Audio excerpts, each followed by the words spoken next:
Proceus is an end-to-end PropTech solution for property developers.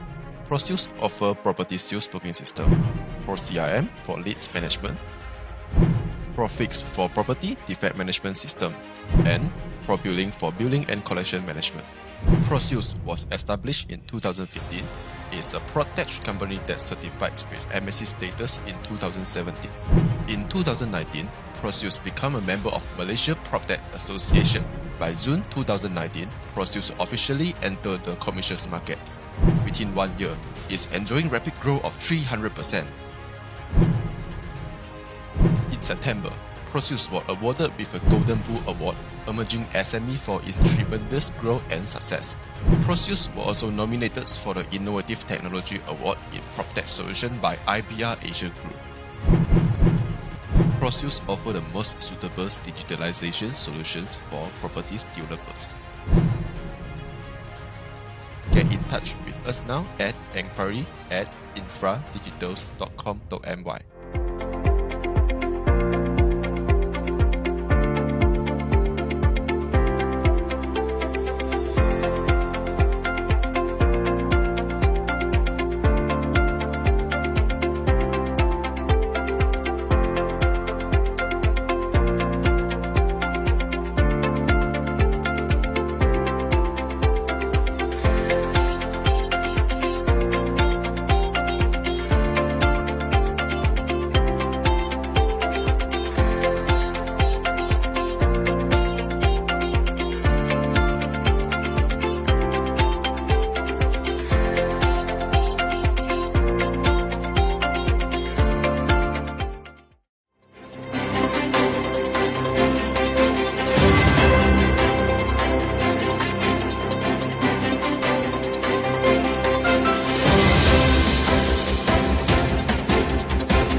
Good afternoon, everybody, and great to have all of you here today again with us, Malaysian Property Virtual Talk Show 2021. Good afternoon again, and today we have been preparing something very special, very special for all of you. I've been inviting a couple of my good friend and buddy speakers and property expert in the true meaning of the word, for them to share some of their knowledge with all of us. Before we start, of course, remember that all this talk show has been sponsored. Our main sponsor is Big 2 Bazaar, and during the whole rollout of the show, of this season 2 of the talk show, Big 2 Bazaar is putting on the table more than 100 prizes for over 200 plus thousand Malaysian ringgit. Huge. We have iPhone 12s, we have LCD screen, and plenty of other different smart TV, Hewlett-Packard laptops, plenty of prizes that all of you can win. How to win is quite simple.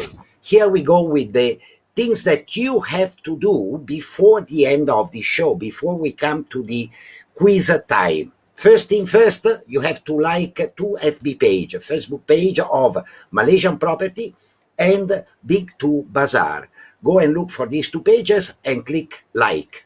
Second step, very important, share this Facebook on your page and make sure to use the 2 hashtags that are indicated in the slide just now. Hashtag MPW, MP Weekly Prizes, and hashtag MPT Talk Show 2021. These 2, MP Talk Show 2021, MP Weekly Prizes. Step number 3. Take note of this WhatsApp number, because you have to get ready on your WhatsApp when it's the moment and click the right and say which one is the right answer to the quiz that we will ask at the end of this live. 3 quiz, 3 big prizes. So the number is 010-916-4347. Step number 4. Just sit back and relax. Let Malaysian Property look around to find who are the 4 winners, and Monday again follow their page, see on their page who are the official winners of this fantastic quiz. The winners will be announced on Monday. Okay, on Malaysian Property Facebook page, remember. And here we are back with today. Today we talk about market and market situation. How is the market? The topic of today is property market shift.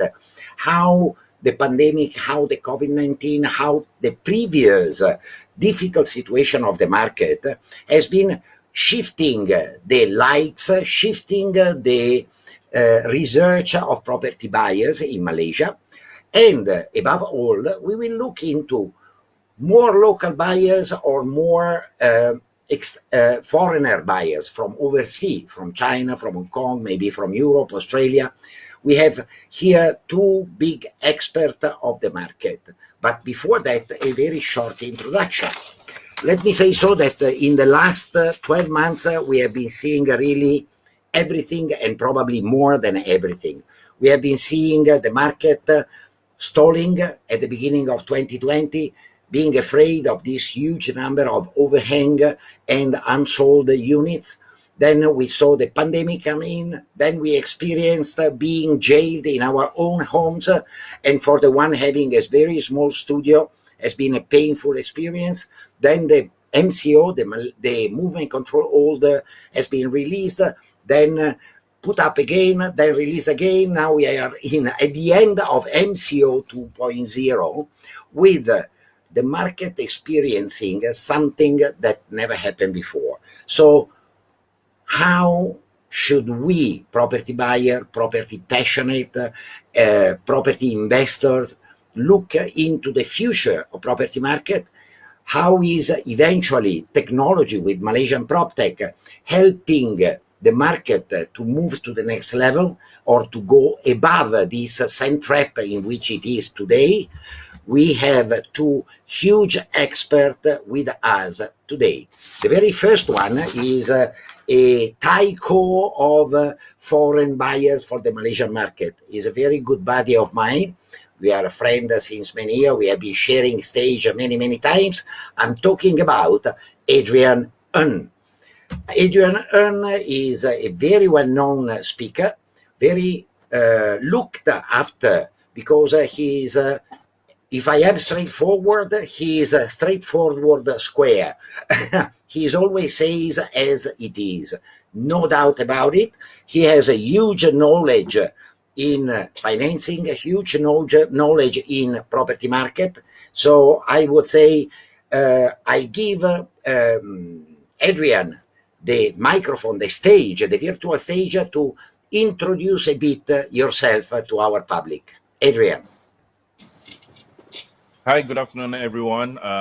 Welcome to this online Zoom event organized by Pro Sales, as well, of course, Dr. Daniel taking the lead in hosting this. Myself, I have been in, I used to work in a bank in the real estate financing for SMEs as well as consumer. That went beyond almost close to about 10 years, I believe. And I went on to head and founded the largest mortgage brokerage firm in Malaysia. And that one sold to another company. And subsequently, I set up a property education company where I have taught many young or seasoned investors on how to perform due diligence, how to do market research, how to check on the developer's background, as well as understanding the market pricing. So all in all, I think I've been involved in the property market for about coming to 28 years right now. Yeah. Very good, very good. And in 28 years, Adrian, I'm sure your experience has been seeing a number of ups and downs, because 23 years ago, there was the 97-98 financial crisis. In 2008, Adrian, who is very humble actually, He's dealing with the real tyco in the market in terms of development, in terms of a new project. He's a man to follow. Definitely is the man to follow if you want to get good advice and good suggestions. Lately, in the last, I would say, if I'm not wrong, Adrian, 5, 6, 8 years, he has been very much specializing on the Chinese market, bringing to Malaysia, helping Malaysia to rise the attractiveness towards the foreign buyers. Well done. He is also the CEO and founder of Skybridge International, which is a consultancy firm. Well done. The second speaker, very well known, another very well known face in the property market in Malaysia. He likes coffee and he has a passion for property. So he put the two things together in a name that spells copy and property. And out of it, because he has, beside the coffee and the property, you see, he's drinking coffee. Beside coffee and property, he has a huge passion for writing. Whenever you will see this guy sitting somewhere, he will have his laptop in front of him. You talk to him, he is following, he is concentrated on what you're saying, but at the same time, he's writing. You don't know if he's taking note of what you're saying and then later he will use it against you or what. But he is a fantastic blogger. I guess most of you know his blog, copyandproperty.com. If you don't, go and have a look because he's a well of knowledge. And I'm talking about who? I'm talking about Charles Tan, founder and CEO of Copy and Property. Charles, stage is yours. Hello, good afternoon, everyone. So I'm Charles. This is actually coffee. So perhaps a little bit about me. So I have been blogging for the last 8 years, 7.5 to 8 years. Most of the time will be property, but generally everything about investment. So I should tell something which tells everyone that I'm a property investor, but I won't say that I'm a property investor as well.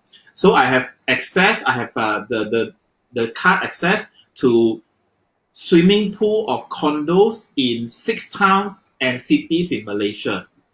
Yeah. So I love high-rise debt basically. In terms of copy and property, if you have read, you will notice that I'm someone who do not like speculation. I think property investment should just be an investment, which is something like watching the grass grow.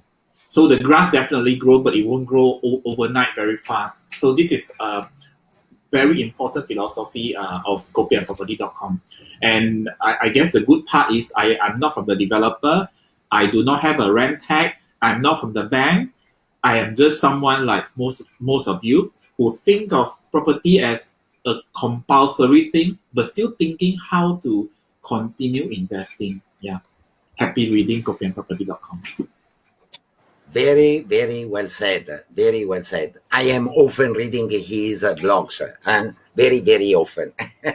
He is also very humble, and he doesn't dare to say it. Later, I hope he will tell us how he managed to buy the first property, his first property. Is a good chip of fun and property investment. Okay, guys, let's jump into the topic of today. All right, we talk about the Malaysian property market. So first thing first, and I will go by alphabetical order. So I will ask this question to Adrian first, and then Charles, please, once Adrian has completed his reply, also give us some clues about your views on the Malaysian property market. What is really happening? We have this huge overhang and unsold numbers of properties. People are still going around and buying. Where are they buying? What are they buying? The before, during, and now of the pandemic, how has been affecting the behavior of the buyers? And what should we expect in the forthcoming future? Adrian, tell us a bit about this, please. Actually, the way I look at it, the property overhang or unsold units in Malaysia actually is not surprising. I think if you read the papers, you read the media, it has been reported that bulk of the unsold units are basically Bumiputra units, which, if you know the Malaysian law, developers has a certain quota to sell to Bumiputra. However, I think it has always been the last, as far as I know, back to the last 30 years, there's a lot of Bumiputra's units that remains unsold. Every year is the same story. Of course, when developer continue to build, units in not so popular locations, that sort of like contributed to the ever increased numbers. And this has been suggested by the some of the relevant stakeholders to ask the relevant authority to actually release some of these unsold Bumiputra units immediately and open up to the market so that these numbers will be greatly reduced, at great speed. I think the behavior overall, if I notice the last 10 years, if I may say this, there's definitely a lot of interest from the younger generation in snapping up units for themselves, may it be for own occupation or for investments. If you look back to about, I think, 20 years or 30 years ago, there has never been such a big surge from these younger generations. And how did it come about? I think, of course, there's a lot of market talks, market sharing by respective property industry people in urging all these young people to, start buying a property because it hedges against inflation. And of course, some will actually go over the board and say that this is your stairway to financial freedom, so to speak. So there's a mad rush of younger generation to rush into buying property and ownership. So in a way, I think the behavior have changed a little bit. So that's my 2 cents comment.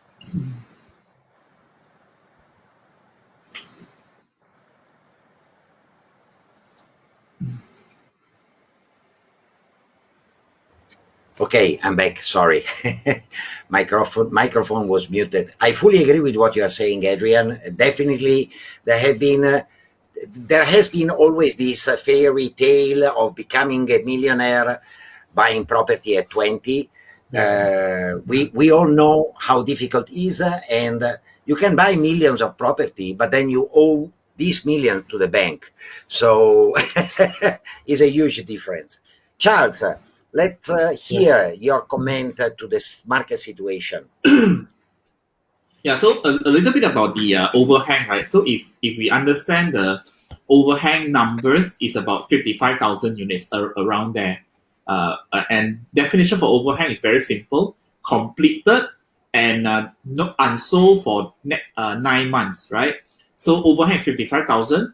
The first half transaction for 2020 is 75,000. I just want to let everyone know that the actual transaction is by far higher than the overhang, even for the first half itself, which ties in with what Adrian have just shared. If the units are made available, actually it can be sold very, very much faster than letting the market looking at the number every day. But having said that, about the before, during, and after pandemic question, right? This is a very interesting question. So I share with you. So in 2020, I bought my first landed property. Won't tell you where, but I bought my first landed property. So I went to this particular area, which is before COVID-19. That means in December, before COVID-19. There was this particular developer, starting with G, launching 200 over units. Then, if you remember, just before the COVID-19 struck second time, there was that period of time where people can travel. It was the RMCO. I went to the same G developer again. The salesperson told me, sorry, Charles, there's only left 5 units. So you just imagine, from December until around maybe July, all the 200 units all sold. The people are still buying. But the developer, the type of properties that people are buying are for their own homes, not so much of the typical one, which is for investment, for speculation, not so much. And if you think, oh, maybe this G developer is very awesome, not really. The whole area, the other developers all also selling very well. And my agent friend who is selling the B project nearby, fully sold as well. And if you look at the transaction numbers, you'll be very surprised that KL is very much behind versus even places like Perak, even places like Kedah, Terengganu. So you will know that the transactions are really for people who need a home. And this is the reason why the transaction at the moment is all about need rather than want. So I would say, if you ask me, actually before, during, and after, people are still buying. It's just that the type of people who are buying and the reason why they are buying, that may be a little bit different from when time is very, very booming. Yeah. Definitely much lesser. Thank you, Charles. Very smart insight and idea. Definitely is a different market. We need to approach the new buyers in a different way. We need to think on how to call them in towards a house that they will call home in future. Yeah. Personally, I've been also seeing, as you are saying, kind of a suburban areas movement of local buyers. I have heard that plenty of foreigners are keep on coming in virtually to buy. And this brings me to the second question, which is, as you can see on the screen, I have not a logo of Ray Group or Propenomi, but there is the logo of Malaysian PropTech Association, of which I'm deputy president. Proudly deputy president. I'm saying proudly because we have attracted more than 60 members with a very wide range of solutions for property buyers and property developers. Now, my next question is, have you seen developer adopting PropTech solution? How do you think this technology applied to property will work and might be helping actually the property market in moving to the next stage from virtual connection with foreign buyers? Nowadays, theoretically, you can do the whole property buying journey virtually. Even exactly, you can even go for e-signature of SPA, e-signature of loan agreement. You do not need to have a practical physical connection. Now, I know that Adrian has been definitely having a lot of communication with the Eastern market, China and Hong Kong. How has been the response to this virtual property buying? Because it's virtual in communication, but it's real in terms of money. How the buyers are reacting? Adrian first, again, and then Charles. Actually, prior to the COVID events, I have actually worked with a few Malaysian developers in overseas, especially Hong Kong and China. What we have been doing is usually I will fly there. They will prefer me to fly there to actually give a presentation and do some sharing. But at certain instances where I'm unable to fly, what they did was they invited physical presence of investors, confined them in a hotel room, but they still want me to be live. That means I'm in Malaysia. I will still be on some app platform, live standby to answer technical questions. I'll give an example. Investors in Hong Kong, one of the behavior that I noticed is that they don't have much time to spare, which means to say that if they ask questions and it will take you one day to reply them, they will most probably walk away. So what I have been told by the organizers there, the reason why I have to be on standby most of the time when they conduct their seminars or their sharing session It's to answer some of the technical questions like the legality aspects of it, the taxation, as far as the financing as well. They want on the spot answer from me, from someone who is in Malaysia, who works well with developer. They want immediate answer. Secondly, I think during the COVID period, I noticed that quite a number of developer has been offering virtual walkthroughs. I think this is very common right now for developer who's marketing their properties overseas. Uh, and apart from that, for not under construction properties, one of the main issue for high rise is that the customers from foreign countries will ask, "What's my view? Where is my view? If I book this unit, where does it face? Can I see KLCC?"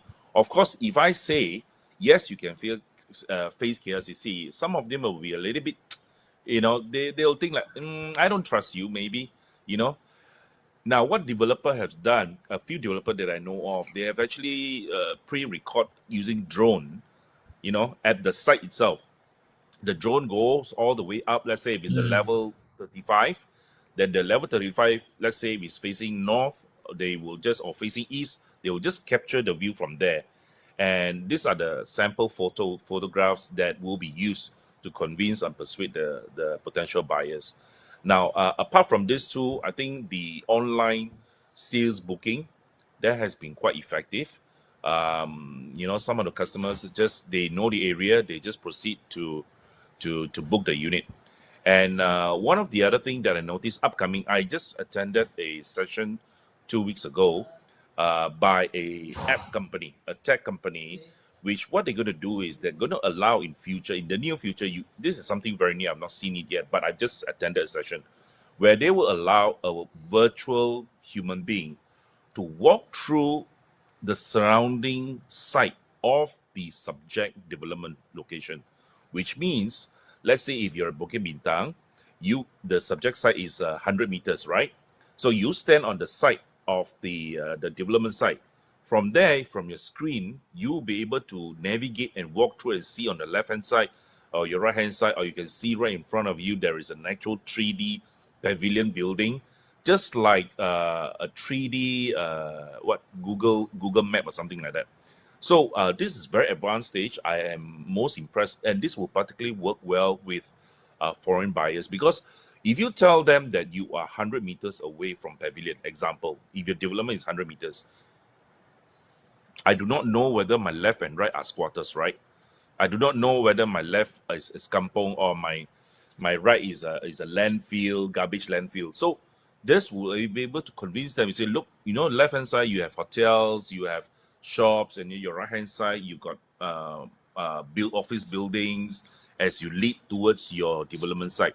So in a way, this prop tech thing, this technology has actually helped many stakeholders in interacting and increasing the customer engagement experience. I think the experience itself, what PropTech is trying to do is to keep them engaged, keep them engaged so that they understand that the relevant stakeholders are holding their hands from the day they made an inquiry to the day they actually collect their keys. So it's actually a good move. I strongly agree to this PropTech thing. Yeah. I fully agree with you. And technically, is even possible. You sit in your house on your sofa, and then you have a buyer in Hong Kong. Two of you can communicate using the same device, kind of the same software, and you can bring them around the unit, kind of doing a guided tour to show them all the features of the chosen unit, and then you bring them around in the feature area in a totally virtual way. And this is only one of the PropTech solution, of course. But the one that you have been saying, the 100 meters look through, is extremely interesting. Really extremely interesting. The app is already in place. They are fine tuning the thing, and I'm supposed to attend a presentation again, the revised version, pretty soon. please pass my contact to them. I want to attract them to become member of MPA. By the way, just to let you know, this company has already, well, I can't mention the names, but they already had tie-ups. That means they already launched a very big marketing campaign of similar nature. I think about few months ago with I see. It's a local Malaysian. it's a local company. They have already started live for Wow. another type of product. It's a beverage product. I don't want to mention the name. Yeah. It came out in the newspaper as well. So now they are sort of like fine-tuning it to delve into different industry as well. Very interesting. Very interesting. Okay, Charles, tell us a bit about your view on PropTech. You have been talking and you know a number of our MPA members. You have been following the development of technology applied to the property market. What are your views in terms of the help that PropTech can give to the property market to sail through this 2021 of troubled waters? Yeah, I think the first word that I always have in mind when it comes to prop tech is that this is an enabler. When we are stuck at home with the right prop tech solution, actually we technically are no longer stuck at home. We can, like what Adrian has shared, we can view, we can even walk around as if we are on site itself. So all these are enablers. What needs to happen next is for the agents, for the developers, for the bankers to embrace all these prop tech, because the truth is, this is the future. Let me share with you a little bit about history, right? Before this prop tech. So there were the time when developer, when they launch any new project, they will put in newspaper, one English newspaper, one Malay newspaper, one Chinese newspaper. Those were the times. And I still remember this conversation I had with a developer marketing manager. Charles, I have already advertised in the Chinese, English, and Malay newspaper. I don't need to do anything else. In fact, everything can be sold. Actually, I would love to hear this person say this thing again today. If you look at all the developments today, any developer who launched a project without a website, don't talk about all this prop tech, without a website, all the best to the developer. Because if I want to browse and I found out that you have no website, I have going to totally skip you and I'll move on to the next developer. This is how all this technology is going to drive everything forward. And what we need to do is just to embrace, to understand, and to continue using all these new things, which will enable us to do our job very well. Yeah, and this is not just for developer, actually even for lawyers, even for all these, for example, the real estate agents who are just advertising online. Actually, the advertisement is probably now the basic. They have to go up a little bit more to so that they are able to use prop tech as an enabler. Back to you. Yeah, I fully agree with you. I fully agree in terms of, you see, one of the things that I find very exciting about PropTech is it allows the use of technology in communicating the basic, the fundamental information about the project, which means, at the end of the day, builds up trust, transparency, truthful information.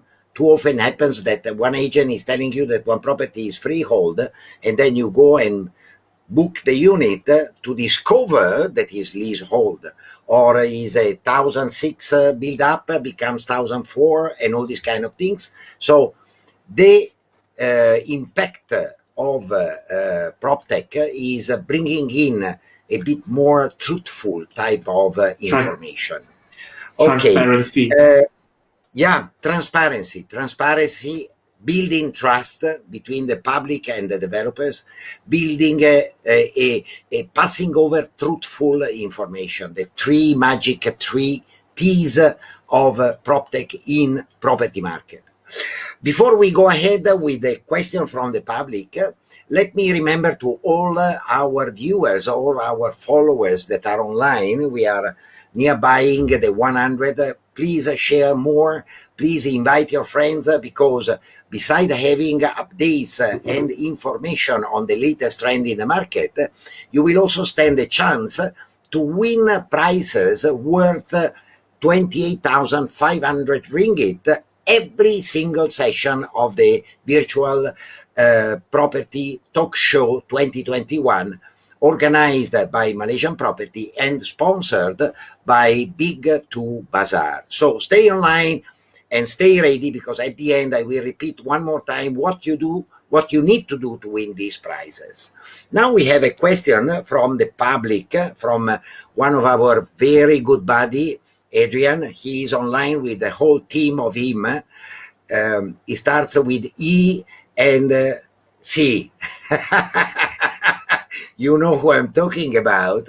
He's asking, with such a huge number of overhang in existence, will there be new promotion packages, new creative way to clear them off and allow potential buyers to catch the opportunity of their life?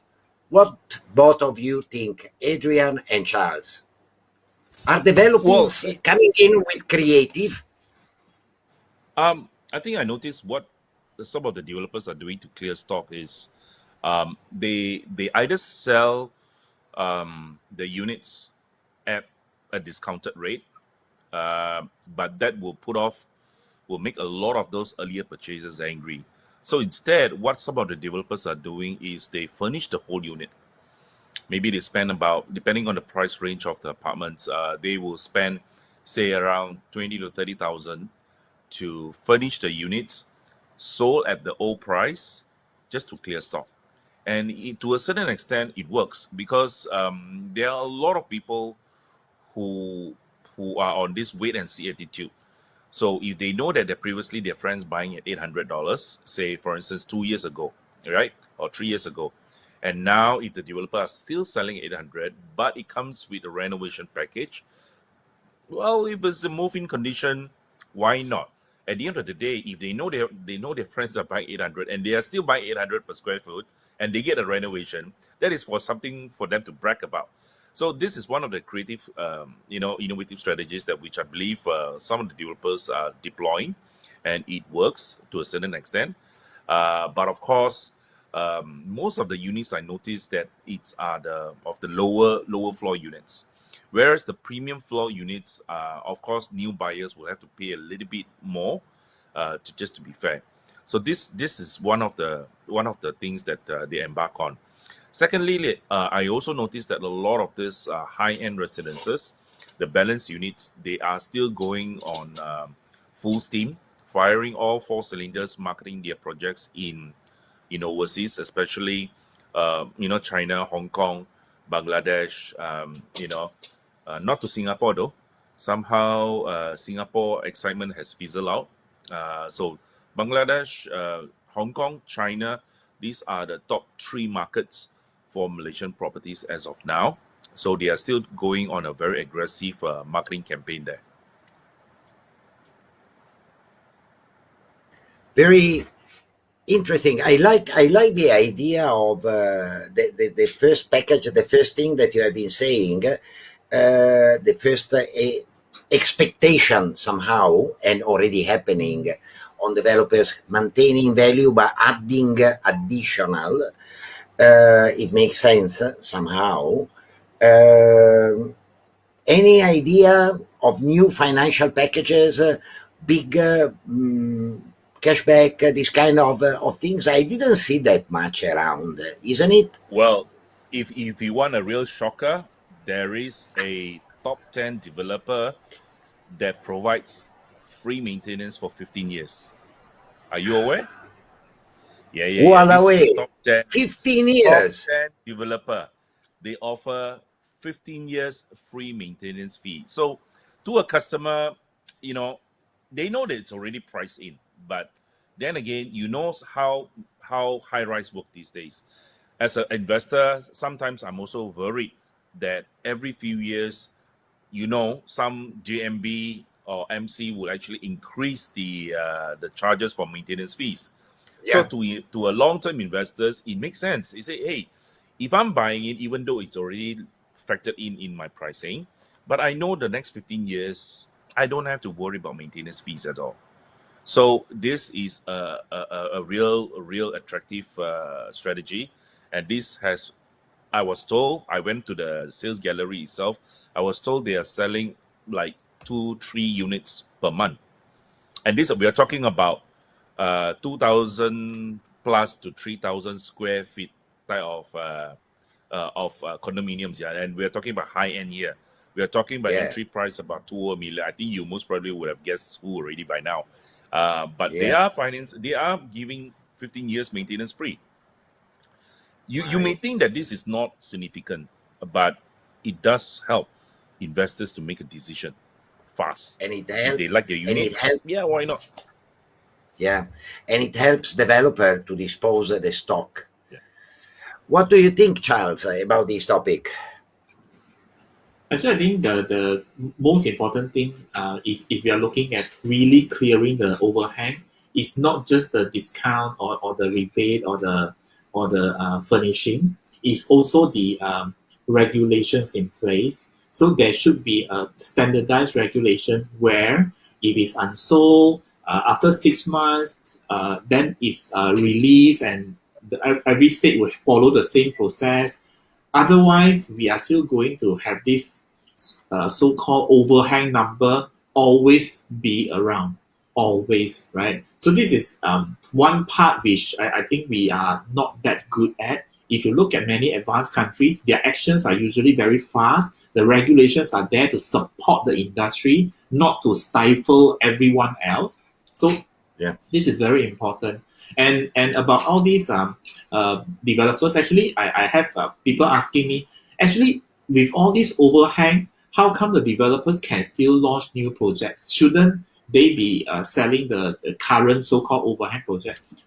Actually, if you Precisely. look at if you look at all these developers with overhang, some of the developers are actually very cash rich, and this overhang, they basically would continue to let it there, but they're going to launch new projects because the new projects are now catered to the people's need.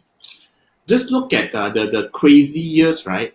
The high rise, everyone was pushing towards 700, 800. Today, I think whether landed, whether high rise, the prices they are pushing is 500 plus a little bit. Even landed, a lot of them are starter homes. Can even start from 438, for example. So all these are the new things that is being done. But having said that, if you want to clear the overhang, just the developer themselves not enough. We need the legislation, the regulations. Then only we can really clear the overhang. Yeah. Which is what Reda keeps on asking the government to come in with. Adrian just now mentioned the greatest part of overhang are unsold booming unit. There has to be a kind of a revision somehow of the compulsory quota, compulsory discount, and somehow I think KPKT should really open a roundtable discussion with Reda on this topic and find a final solution. Otherwise, the weight, the financial weight, the financial cost of unsold and overhang units are going to be is going to be paid by the future buyer, basically, which is not fair. We need to house the nation.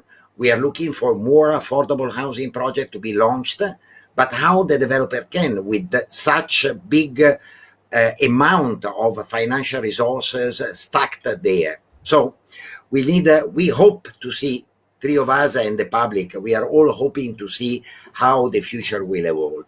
We have several questions here from the public. Let me spell out the first one. Then either one of you, one reply only, because We are also following a tight schedule. We are almost at the end. So how could the overhang property unit in the market be cleared off while some new project will be pushed to the market by the developer? How the two things are matching? You have overhang and developers are offering special packages for those and at the same time are coming in with a new launch. How the things are matching? Is there any possible matching or is it totally unmatching situation? And who will be the winner at the end? The buyer? Possibly? Who wants to pick up this question? Charles? Actually, I think I mentioned a little. I actually mentioned it a little bit just now. If you look at property price as a trend, right? If you look at property price as a trend, then you will notice that the price as a trend is actually trending downwards. Some would now say, hey, if it's trending downwards, shouldn't the property price be going down? It depends on what you are looking at. If you're looking at popular areas, I can safely assure you, Adrian will tell you the same. The price can only go up, not come down. But the whole median price is actually going down. What this tells you is that the new launches are actually cheaper than the previous transacted. And this is the reason why the median prices are coming down. So when the median prices is coming down, this also tells you that the developers themselves, now they are launching units which people will buy, people can buy, and people want to buy. And this is partially the reason why they are launching. Because if they are launching projects which is the same, which will be like just the overhang, I think they won't continue launching. So definitely the new launches are matching to what the people would like to buy. And if you look at it, mostly it's based on the needs. And you mentioned one good word, which is suburb. A lot of the properties are also in the suburbs as well, because that's the only way.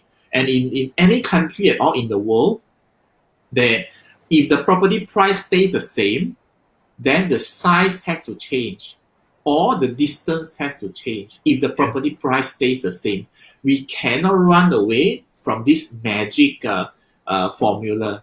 And Balance. just look at advanced countries. Yeah, it's a balance, right? Some people will ask, Charles, the affordable property now is 350,000. 10 years later, will it still be 350,000? Actually, the answer is probably yes. Can still be 350,000. But the difference is today, 350,000, you can buy probably 20 km away from KL. But 10 years later, your 350,000 would have to buy 40 km from KL city center. The size today probably 900. The size later on probably 600. But all this would help to enable people to still buy it at a price which people could afford.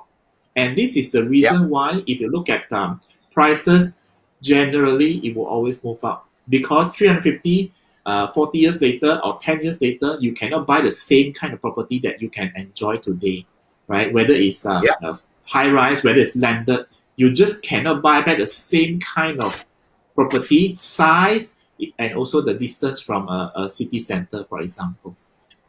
Yep. And we keep on having questions coming in. I give priority to our public so that they are getting the question responded. This one is for Adrian, I think. What is the main reason that overseas buyer would buy a property in Malaysia? What is the main driver for overseas buyer to come over to Malaysia, in your view, from your experience? Okay. The main reason is that I can speak for, if I can share the experience from China and Hong Kong, as well as Bangladesh, which are the top 3 buyers actually for Malaysian properties apart from Singapore. Most of these China citizens as well as Hong Kong citizens, they wanted a place away from their country. There are many reasons why. Some are due to political reasons. Some are due to extremely high cost of living. Basically, they wanted better space. But all in all, I think most of the investors that I interview, they wanted a affordable education country for English education. And that goes without saying. In Malaysia, we have one of the best education system. Yeah, whether it's English based, UK based, or US based, it is really really affordable. I'll give you an example. A typical Shanghai investor, for them to spend on education in their own respective country compared to them sending their kids here, there's a big difference in terms of savings. And not only just that, they can learn some other languages. I would say that education is the main thing. If you talk to a China about capital appreciation, how you can make money by offloading your property, they will laugh at you. 10 China customers every 10 customers that I spoke to, I deal with, you never talk to them about capital appreciation.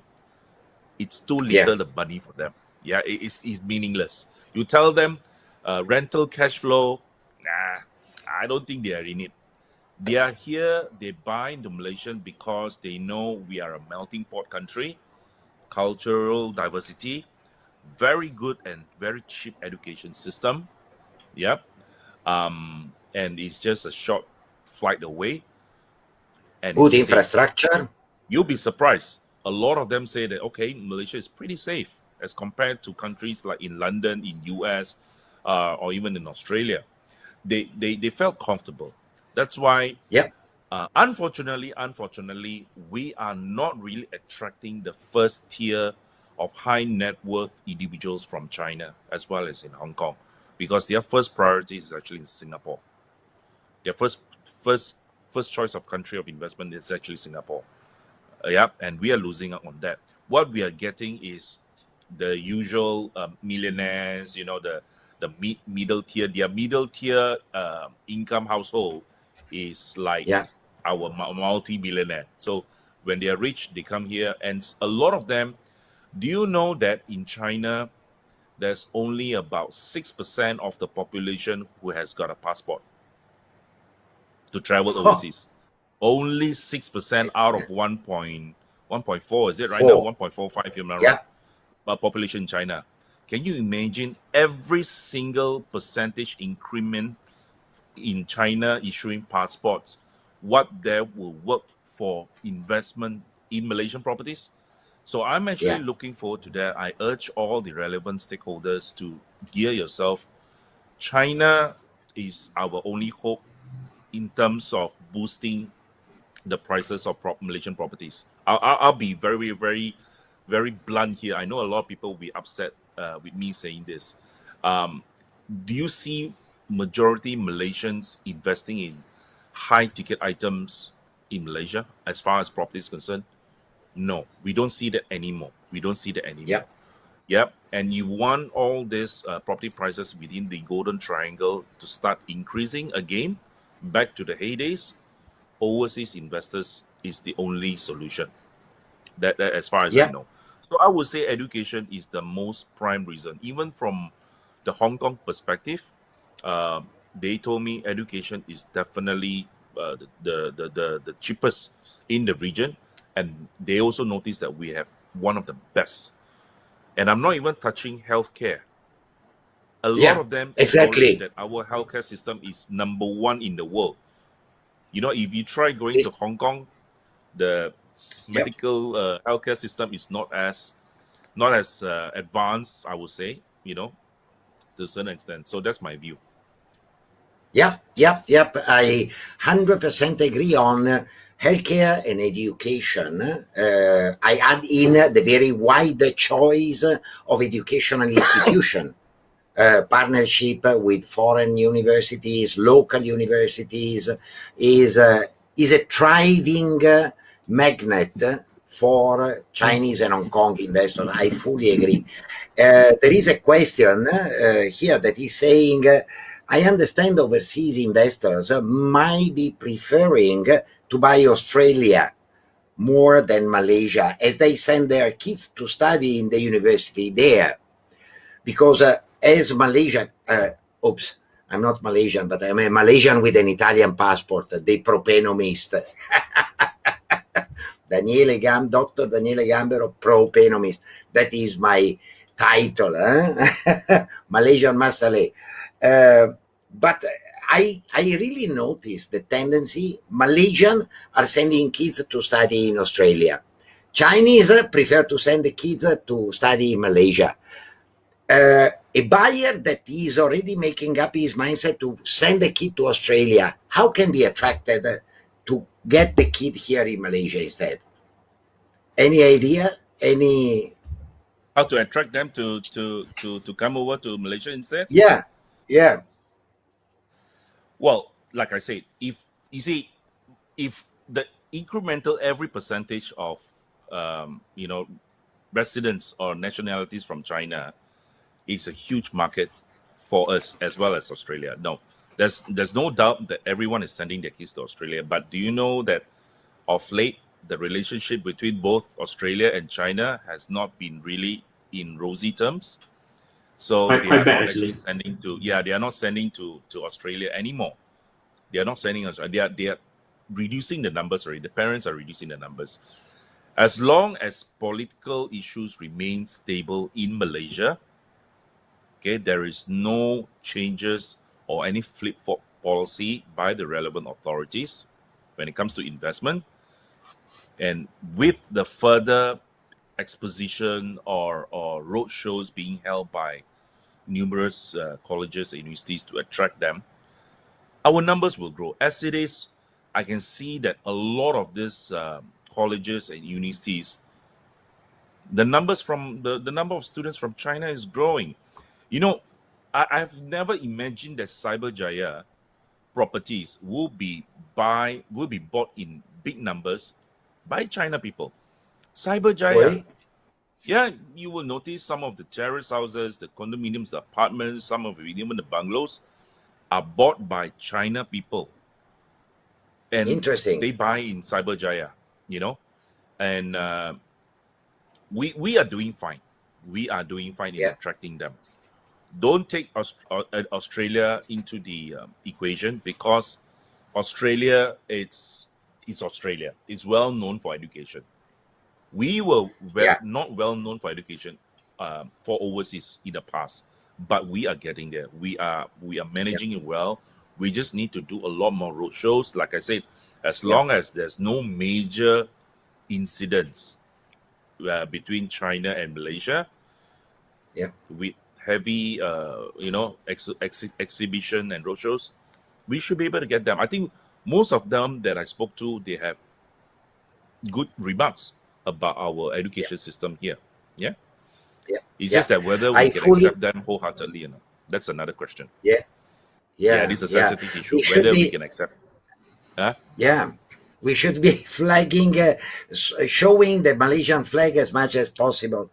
Ask the Yeah. government to do more or show promoting more Malaysia as a health and education destination. Fully agree with you, Actually, Adrian. Yes, Charles. yeah, so just to add about education, right? Actually, of course, I'm a British graduate, but there are no countries in the world where if you want a British education, you can get it done fully in Malaysia. If you want an Australian education degree, master, you Yeah, can get it fully done in Malaysia. correct. Actually, there's only one country in the whole world where if you can think about the qualification you like, most of the time you can actually do it in Malaysia. And this is for institutions based in Malaysia. We are not even talking about twinning programs where the 2 years are here, 2 years overseas, or 3 years here, 1 year overseas. We are not even adding that yet. The issue, Yeah, what is the issue? Actually, the issue is no one knows about this. That is the yeah. issue.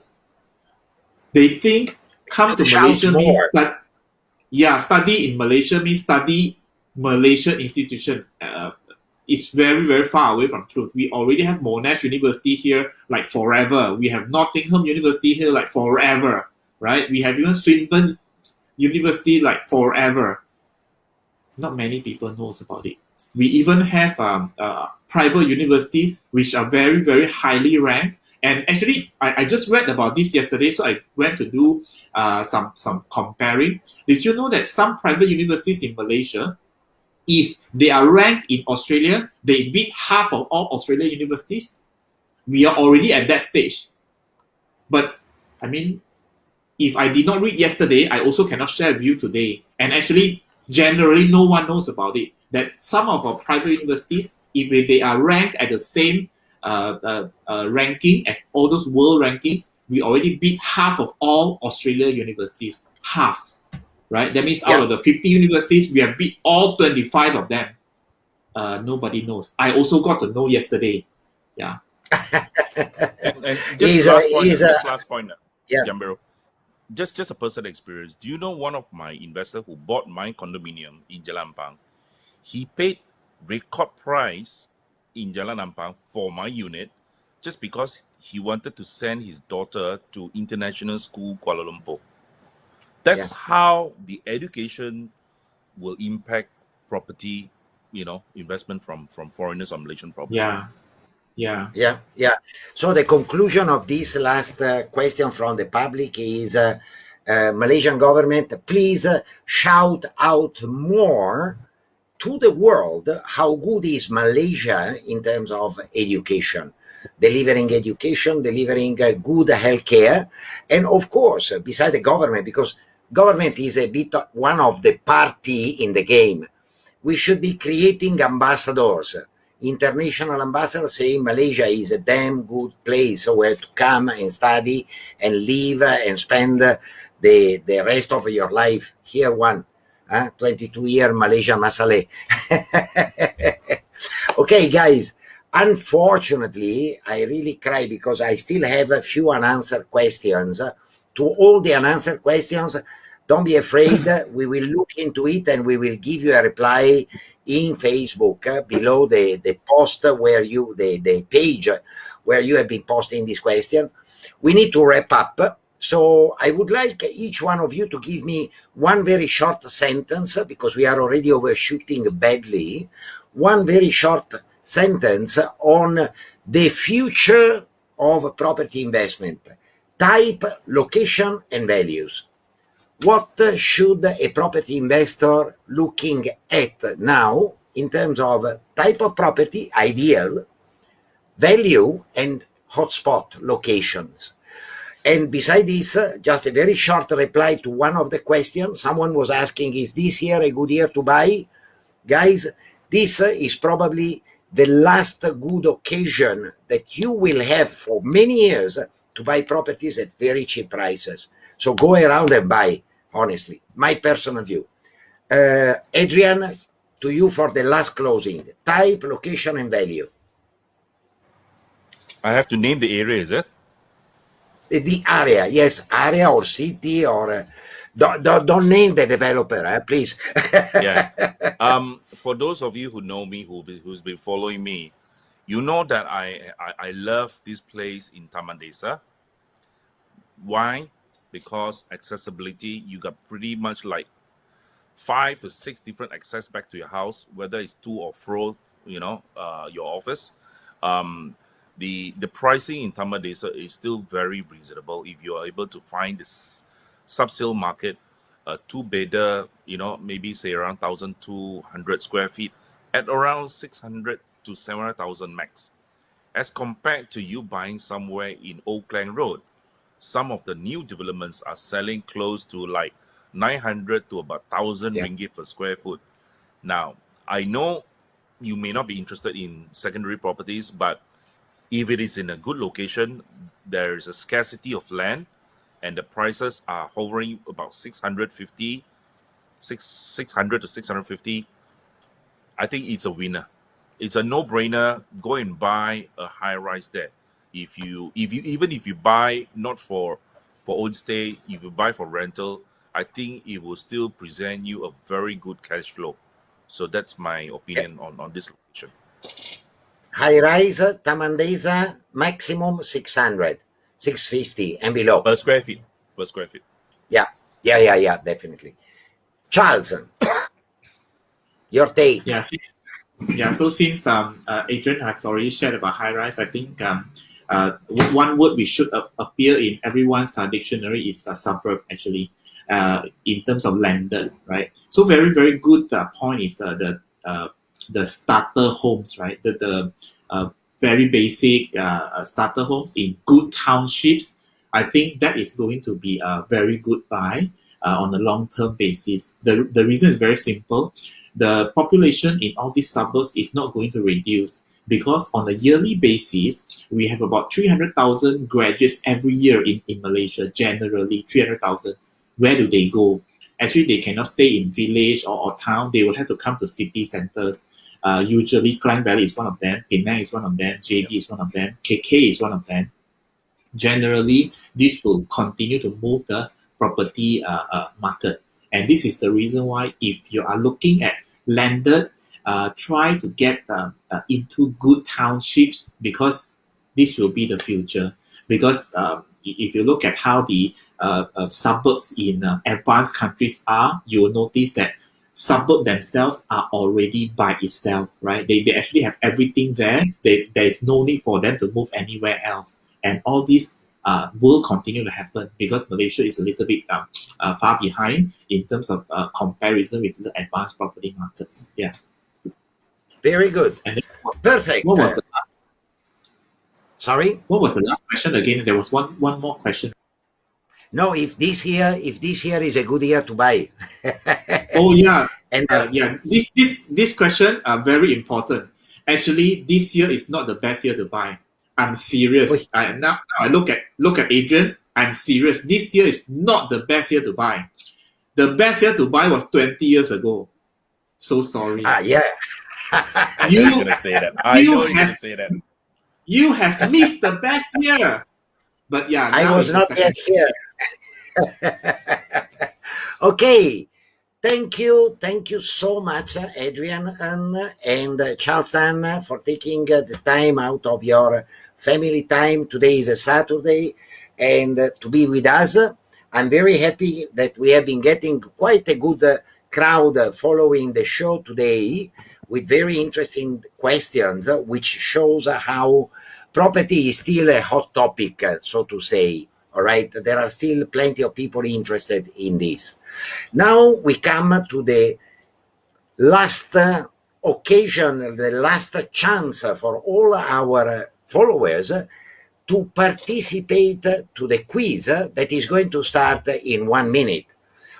I remember to you the 4 steps that you all have to follow to be able to win 28,500 worth of prizes. All right, we have iPhone 12, we have HP laptop, we have LCD screen, but you have to do a few things. One, you need to like Malaysian Property and Big 2 Bazaar Facebook pages. Second, you have to share this show, this talk show, on Facebook using the 2 hashtags that you see beside step 02. MP Weekly Prizes and hashtag MP Talk Show 2021. Number 3, get this number ready and write 010-916-4347, because you have to WhatsApp to this number the reply to the forthcoming 3 questions. Very, very difficult, huh? Are actually quite easy, not very difficult. So get ready, because the fastest replying, who complies also with all these conditions, will be the winner. And follow the page of Malaysian Property on Monday morning, because during the day of Monday, Malaysian Property will publish the names of the winner of the prizes. And now, are you ready? Phone ready, number memorized? Then we go for the 3rd prize quiz. 3rd prize quiz. I need a slide. What is the title for the moderator, Dr. Daniele Gambero? Here I am. Answer A, propenomist. Answer B, property man. Answer C, oh my God, durian man. Answer D, property expert. Which one out of these 4 is my title? Dr. Daniele Gambero. Okay? Send it this. This is the question for the third prize. What is the title of moderator Dr. Daniele Gambero? A. Propenomist, B. Property man, C. Durian man, D. Property expert. Now, question number 2. Quiz number 2. What is the name of Charles Tan's blog? Charles Tan, very famous blogger. Which one is the right one? Answer A, MalaysianProperty.com. Answer B, wow, I like this, Nazil Lemak and Property.com. Number C, very much Malaysian Quailo style, PastaandProperty.com. Or answer D, CopyandProperty.com. So reply here, type the right answer is enough to say quiz number 2, A, B, C, D. Which one is the right? D, okay, or C, or B. Imagine it's nazilemakiproperty.com, B, and then send. All right? Second quiz, prize number 2. And now quiz number 3 for prize number 1. Who is the CEO and founder of Skybridge International? Stephen Lim, Stephen Chow, Adrian Ng, or Richard Lee? Who is the founder and CEO of Skybridge International? Stephen Lim, Stephen Chow, Adrian Ng, or Richard Lee? A, B, C, D. Quiz number 3. Which one is the right one? You have to send the reply as soon as possible. And here we are with the real end of our talk show. Let's see whether Adrian and Charles are still around so that we can say and do a very big waving to the market. Thank you again. Thank you so much, both of you, for the availability in sharing your knowledge with our public, availability of spending more than 1 hour with this crazy Quailo here, chatting about property, and thank you for your insight. Have a great weekend, all of you. Stay safe, wear the mask, and follow Malaysian Property, follow Propenomist, follow ProSales, and Copy and Property. And look around for Adrian Ng, because he can give you fantastic tips. Bye-bye.